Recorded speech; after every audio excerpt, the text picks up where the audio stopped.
ছোট্ট, মালাই মেরে এক কাপ চা নিয়ে আয়। আর হ্যাঁ, সঙ্গে 50 টাকা দামের বিস্কুট দিবি। 50 টাকা দামের বিস্কুট? এই লেন। আরে আরে, এত বিস্কুট আমি কি করব? চাইলেন যে? সরি সরি, তোরা এত দামি বিস্কুট কোথায় পাবি? আমি ভেবেছিলাম কলকাতায় কোনো বড় চায়ের দোকানে বসে আছি। ওখানে এক একটা বিস্কুটের দাম 50 টাকা করে, কাজু বাদাম দিয়ে ওপরে ক্রিম দেওয়া থাকে। খেয়েছিস কখনো?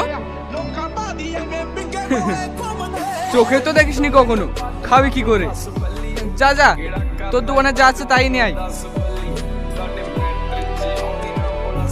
এই তুই শামসুলের ছেলি না? তোর আব্বা ভিক্ষি করে ছেড়ে দিয়েছে। আরে কাকে কি বলছেন আপনি? আমার আব্বা কেন বিক্রি করবে? তোর আব্বাকে তো দুদিন আগেই বিক্রি করতে দেখলাম।